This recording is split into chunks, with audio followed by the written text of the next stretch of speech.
Cara, faz muito tempo que eu não apareço por aqui. Tamo de volta!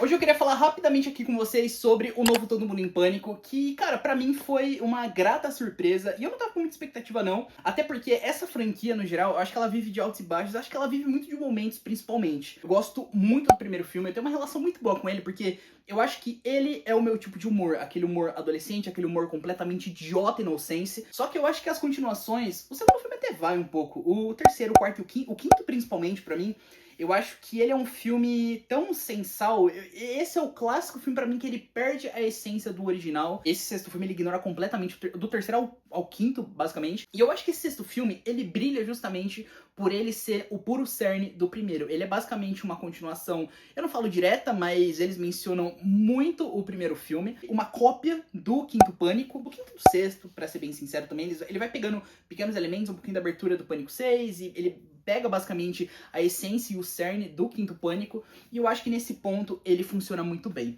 Eu acho que é uma grata surpresa a gente voltar justamente pra esse gênero. A gente tava precisando, eu acho que desse respiro da comédia. Eu amo comédia. Eu arrisco dizer que hoje é um dos meus gêneros favoritos aí no cinema, juntamente com o terror, e eu acho que esse filme ele é uma mescla muito boa sobre isso. O que eu mais amo na comédia, justamente, é obviamente os filmes do Seth Rogen e do Judd Apatow, que eu acho que mesmo por trás do grande besterol, ele sempre tem uma mensagem muito bacana por trás sobre amizade, sobre família, sobre paternidade, e eu acho que eles acertam nisso muito bem, eles zoam muito isso aqui nesse novo Todo Mundo em Pânico, só que eu acho que eu também sou muito daquele humor ácido, aquele tipo de humor negro que pra mim funciona muito bem.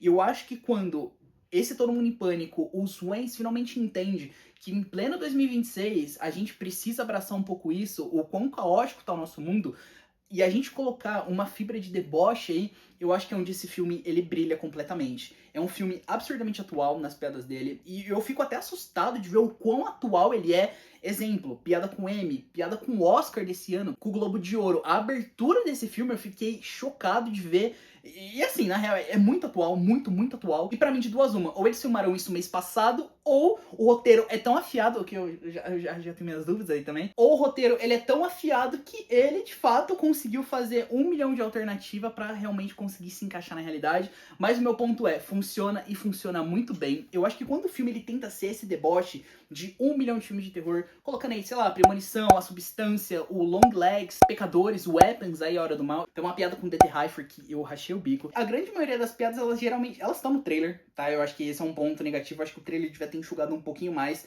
porque na hora chega a ser engraçado, só que você fala, cara, eu já ri dessa piada no trailer, eu tô rindo de novo, mas não é justamente com o mesmo impacto. Eu acho que em questão de referência é muito bom, eu acho que em questão de participação especial é um banho também, tanto pra franquia Todo Mundo em Pânico, ou pra outras franquias também dos irmãos Wayans, que eu espero que voltem aí, sem spoiler, tá? Mas tem uma específica que o cinema simplesmente foi abaixo. É um filme que, de novo, ele não carece de uma grande história, ele mal tem história, é uma mescla de Pânico 5 e Pânico 6, e é um filme que ele vai muito por essa pegada de sketch, sabe? Então tem vários momentos e vários blocos do filme. O filme, de fato, ele parece que é dividido por blocos, pequenos blocos de piadas e de deboche de um filme pra outro. Então você vai ter um trechinho falando sobre a Substância, um trechinho falando sobre Premonição, um trechinho sobre o Long Legs. Esse do Long Legs, pra mim é o pior do filme. Eu acho que ele é completamente deslocado do filme, acho que não tem graça nenhuma também. Mas eu acho que o filme, quando ele tem esse cerne desse humor ácido, dessas piadas completamente atuais que o mundo tá pregando hoje, eu acho que ele funciona muito bem. Quando ele vai pro tipo de humor, pô, vamos fazer uma piada com peido, piada com arrodo, caralho, o personagem acabou de se cagar. Pra mim não rola, eu acho isso uma bosta e simplesmente pra mim não tem graça nenhuma. É muito bacana ver o elenco aqui de volta, o Marlon Wayans tá muito bem. Tanto a Regina Hall, a Anna Faris, eles brilham muito aqui. Dá aquela sensação de nostalgia muito gostosa vindo do primeiro filme. Esse filme ele se apoia muito no primeiro filme e eu acho que isso é um puta acerto. Até de você conseguir fazer um breve arco. Eu falo um breve arco nesse ponto porque, de novo, é um filme que ele não carece do melhor roteiro do mundo, do melhor desenvolvimento de personagem do mundo, até porque não tem desenvolvimento nenhum nesse ponto. Mas a parte da nostalgia aqui, eu acho que ela fala um pouco mais alto e eu acho que funciona. Eu vi o filme na pré-estreia, só que vendo um dia depois, a reação da crítica especializada simplesmente detonando o filme, me causou vários pontos de interrogação na minha cabeça e assim, nesse ponto de estudante de cinema, de viver e respirar cinema absolutamente todos os dias da minha vida,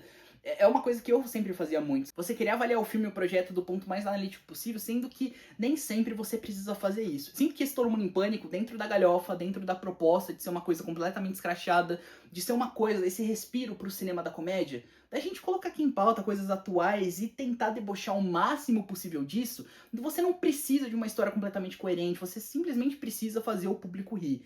e ele me fez rir muito bem aqui. Eu acho que nesse ponto ele funciona muito bem. E eu acho que, sei lá, hoje eu sempre tento colocar o filme no que os produtores, no que os criadores, eles estão querendo de fato falar ali na tela. Eu acho que a gente tem que entender sempre a proposta. Eu acho que a gente não pode sempre ir pro ponto mais analítico possível. E eu falo isso justamente porque eu sempre fui assim. Geralmente essas comédias, mesmo gostando muito, eu sempre fui o cara de tipo assim, puta que pariu, os Espartalhões. Tudo bem que os Espartalhões é uma bosta mesmo. Mas porra, essa comédia não tem história, cara. Cadê a história disso? Só que daí você começa a analisar, você fala assim, não era proposta, sabe? A proposta era fazer rir. E Todo Mundo em Pânico 6 cumpre isso magistralmente. Quando o Marlon Wayans falou que ele tava pretendendo ofender todas as minorias possíveis aqui, eu não achei que era pra tanto e funciona muito bem. E vou falar, a minha expectativa tava morna e eu saí 100% satisfeito do cinema. Rapaziada, basicamente é isso, vídeo bem rápido e cru aqui pro canal. Faz um tempinho que eu não aparecia por aqui, né? Enfim, a vida tá uma correria. Me sigam no TikTok e no Instagram, por lá tem conteúdo absolutamente todo dia. Vou tentar aparecer com mais frequência por aqui. Não se esqueçam do like e de se inscrever no canal. Muito obrigado por assistirem mais esse vídeo. Tchau!